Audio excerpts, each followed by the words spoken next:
Okay, this is kind of an unplanned video. I'm not really going to edit this too much, maybe at the very end and very beginning. Okay, this is a little bit of a book rant, and I started reading a book called Timeline of the British Monarchy, and it is a really short book that goes into, as the title suggests, the timeline of the British monarchy. It's by a guy named Matt Baker, and it goes from the Romans, I believe, to probably present day. Yeah, present day. And it was all good. I thought it was really concise. I thought it was for younger readers just because they have like the names bolded and the battles and the places bolded. So I, for kids, okay, okay, it's for kids. That's fine. That's fine. Whatever. It's all good. It's concise. And there are some things I don't know too much about the British monarchy. I didn't know too much about the Anglo-Saxons, and I didn't really know too much about the Romans. Okay, but today in the morning I was reading, and I got to the part where it started talking about the Tudors. And that is a part of history, British history, that I know a lot. If you've been around my channel any amount of time, you know that this channel has a lot of books about the Tudors, whether it be historical fiction, biographies, history. I that is one thing that I've studied and visited through various means, and this is where I noticed the big issues, and there are historical inaccuracies. It's not little typos here and there. There are historical inaccuracies, and he makes this twice.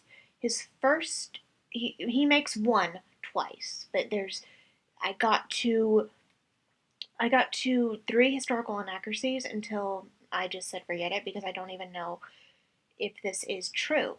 Okay, the first thing is he talks about Henry VII, who picked up the crown from Bosworth Field and started the Tudor dynasty. And that he said in the book that he married Margaret of York. No, he didn't. He married Elizabeth of York. Margaret of York was the sister of Edward the Fourth, and she was still alive during the time period of Henry VII, but she was in Burgundy. She'd married into Burgundy. She married, I believe, Charles the Bold, and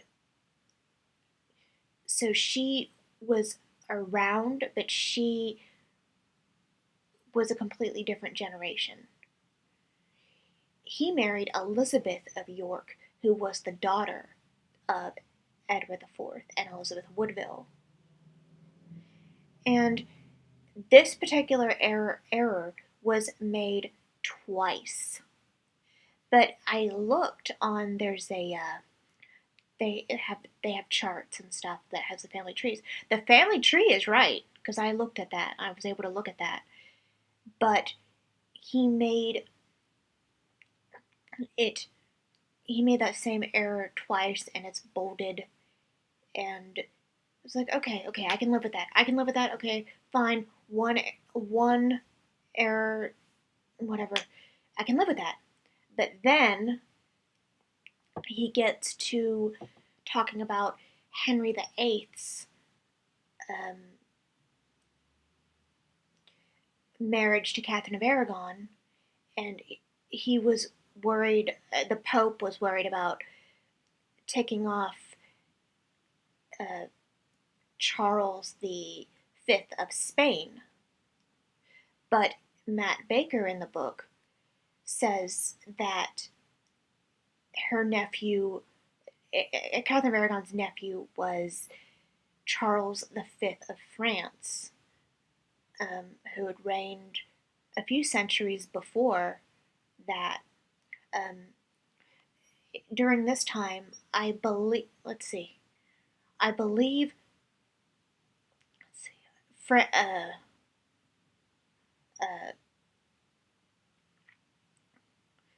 let's see, yeah, it was Francois the First was on the throne of France during when he was trying to annul his marriage to, when Henry was trying to annul his marriage to Catherine of Aragon. That's a big mistake.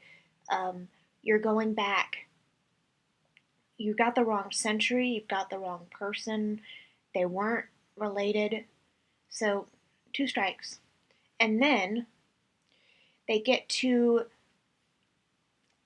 Anne of Cleves, talking about Anne of Cleves, and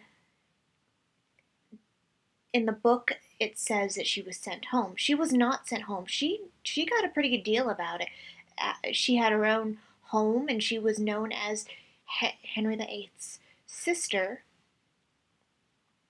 And she didn't go home. She had it better in England than she did going back to Cleves as a disgraced bride. She did really well. She lived to see two of Henry VIII's children be crowned, and that really, it was three strikes you're out. Okay, so I just stopped reading, and I am wondering what other